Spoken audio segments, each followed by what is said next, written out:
Okay, so we're moving on here, and now it's time to start dealing with this oil pump cover.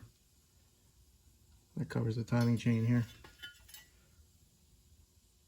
So there's quite a few things that have to happen with this thing. And one of them is the talk of the double roller timing chain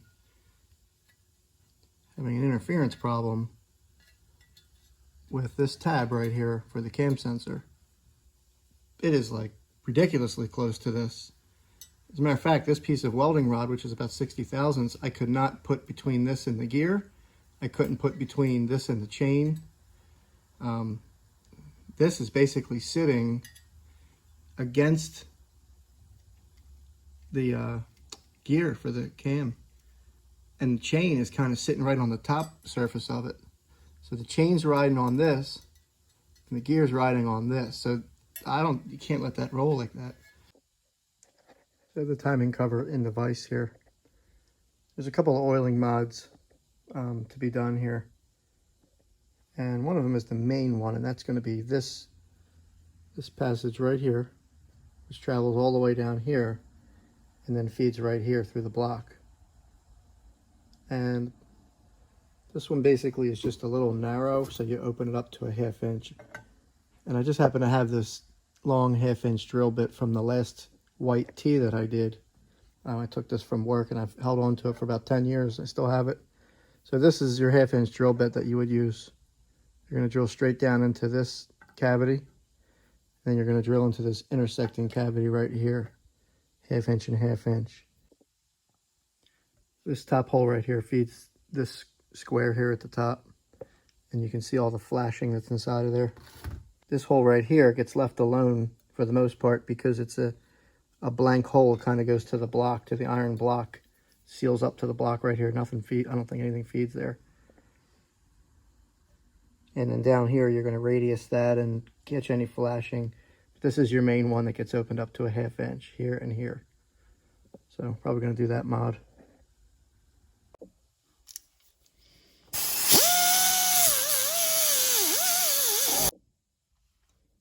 Okay, you can see that I took the bulk of that tab off and then smoothed it out with a Scotch-Brite disc. All right, so we talked about making these oil modifications in this cover. And I really kind of don't want to do this because I feel like this motor has never had any oil pressure issues. So I feel like I'm kind of doing something that's really redundant, maybe not necessary.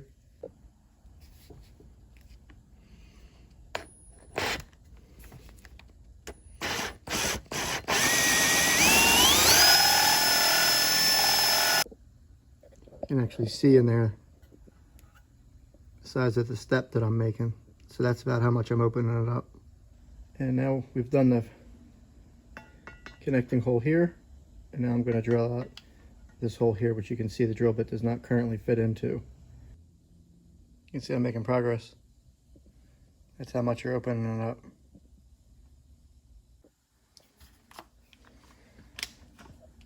Okay, so now, see this 1/2 inch drill bit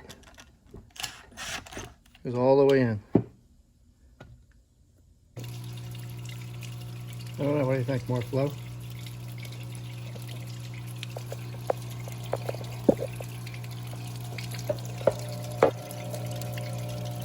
Sure, I guess.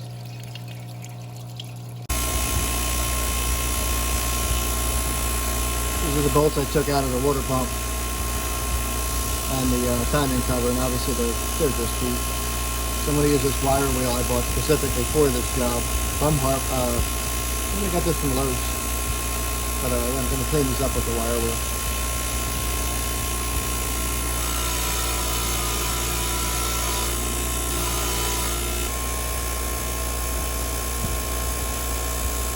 Got all these bolts here cleaned up on the wire wheel, and these are all part of the timing cover and the oil pump, and these ones hold the filter hat on the bottom of it, whatever you call that thing, the plate. So we got a little bit done. We got the cover modified, we got the cam clearance checked, we got it fit. I trimmed this gasket a little bit here to fit, to be able to move the gasket around. Got these bolts cleaned up. So that's it for now. I'm just waiting on a plate a wear plate from Melling for the bottom of this thing, so I could put this timing cover on and then move forward. Okay, looking at the top of the pump here, I did this twice. I put a real thin gasket in there that was like 4/1000 that came with the plate, and when I put the plastic gauge on, you can see it over on this side. I think that's it. We got like 1/1000 of clearance and the gears wouldn't turn. So I changed that gasket for the one that was in the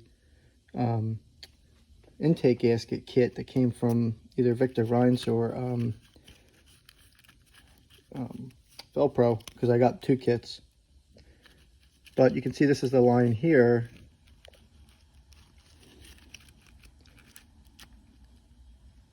And it's right at 2000s on the money. Maybe even 2.5. But 2000s is I think the ideal number that it calls for. So what I'm gonna do now is bolt the plate back on and bolt everything down and just see how nice these things spin. Hopefully they spin okay. Okay, I got the cover bolted back down and I torqued it. The right gasket's in there at clearance. See, these gears spin perfect. 2000s clearance on the money. So I'll take them back off for the final time. Probably pack them up with Vaseline and then torque it down the final time here. Put this cover on finally. This is the way I'm choosing to do this. I'm going to pack it with Vaseline and then stuff the gears in there. I've already did a final cleaning on this cover and blew it all out. Cleaned it in the parts washer. Same thing with all the other parts, the gears, the plate, and everything else. You can see the plates on. Pack the gears, gaskets, and I'll put the top piece on. I'm going to torque all these bolts to 7.5 foot-pounds. I'm not sure if that's the exact right number, but I think it's pretty close from what I've been able to find on these torque specs. Ooh, I almost missed this from Rock Auto. Old box Chevy.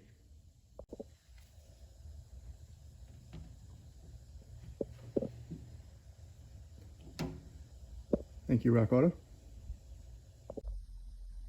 So I'm getting ready to put this new seal in here. And it just dawned on me that when they put the original rope seal style in, they have to make these little stake marks. And the stake marks leave a little bit of a protruding area here that if you press the new neoprene style seal in, you can see that would rip that seal up and it wouldn't sit in there right because it's got them stake marks. So I just have to take a Dremel and smooth out those marks. That's why I have this thing all taped up like this, just to make sure I'm not shooting anything anywhere. And then I'll put the seal in.